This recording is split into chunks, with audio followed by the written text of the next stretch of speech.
हैं, मुझे बाहर जाने में देर हो रही है। तभी मालती कमरे में आती है। ये रहे आपकी जूते। मैं इन्हें साफ करने के लिए ले गई थी। अरे वाह, तुम कितनी समझदार हो।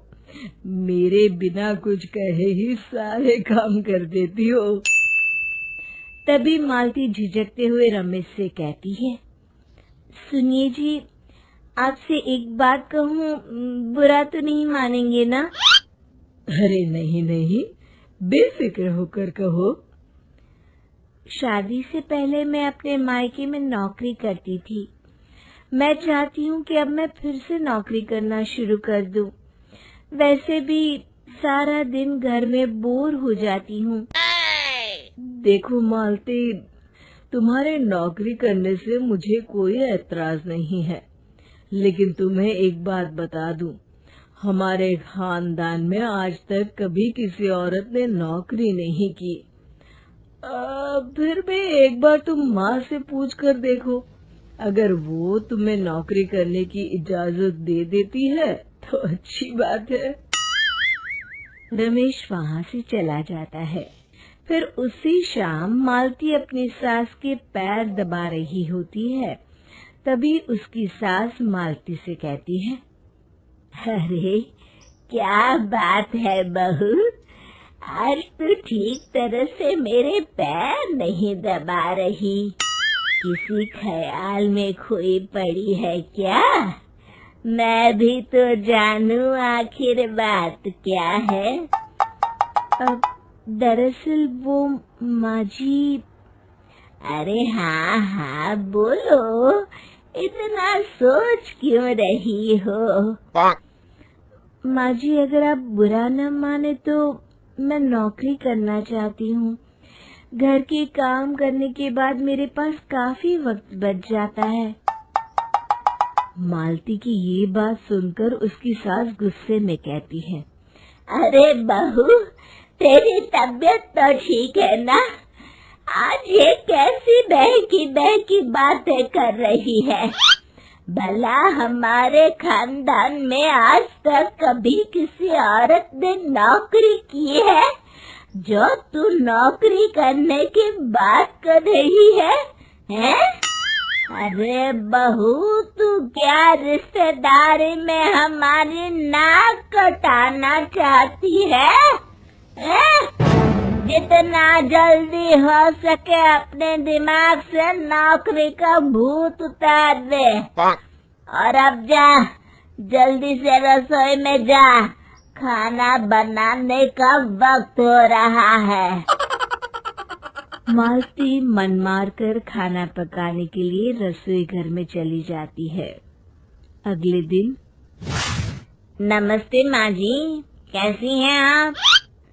अरे आओ आओ दिवाकर बेटा, बैठो, मैं तुम्हारे लिए चाय मंगाती हूँ। बहू, जरा एक कप चाय तो लेती आना। फिर दिवाकर एक फाइल खोलकर मालती की सास के सामने रख देता है। ये देखिए माँ जी, ये है पिछले महीने का हिसाब और ये रहे मुनाफे के रुपए। एक बार हिसाब देख लीजिए और इन कागजों पर अपने दस्तखत कर दीजिए।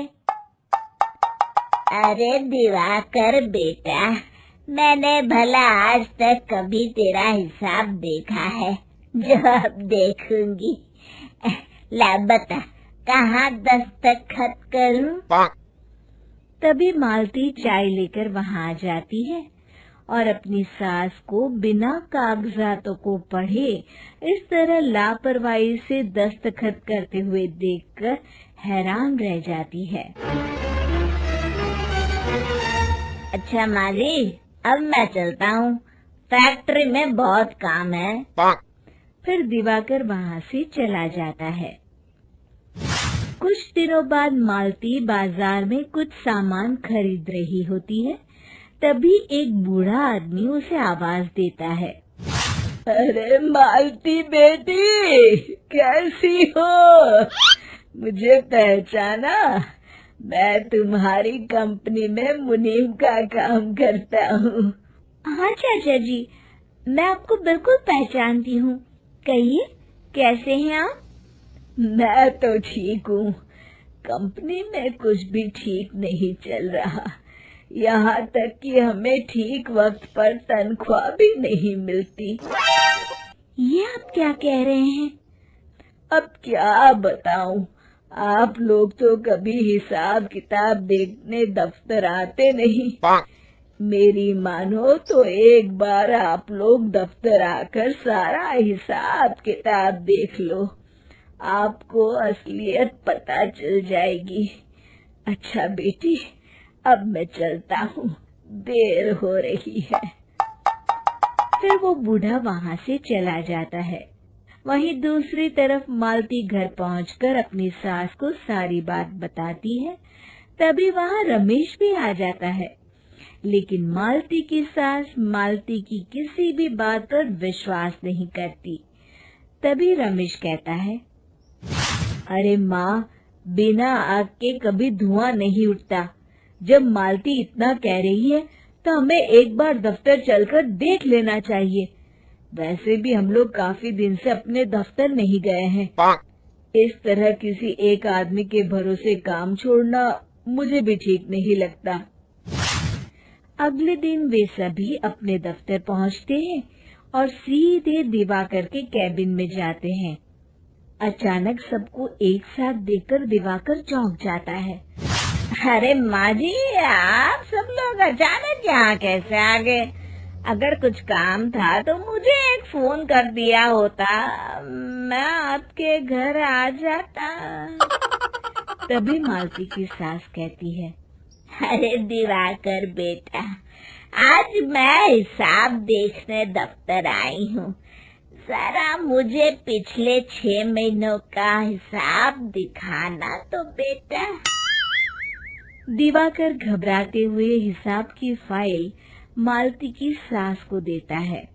मालती की सास फाइल लेकर मालती को देती है और कहती है, ले बहू, देख ले हिसाब। मालती फाइल को बड़े गौर से देखती है और अगले ही पल उसे सारी गड़बड़ी समझ में आ जाती है। वो अपनी सास से कहती है, माँ जी, मुनीम चाचा बिल्कुल सही कह रहे थे। हमारी कंपनी में पिछले 6 महीनों में जितना मुनाफा हुआ है, हमें उसका आधा पैसा भी नहीं मिला। यूँ समझ लीजिए कि 1 रुपये में सिर्फ चवन्नी ही हमारे हाथों में आई है।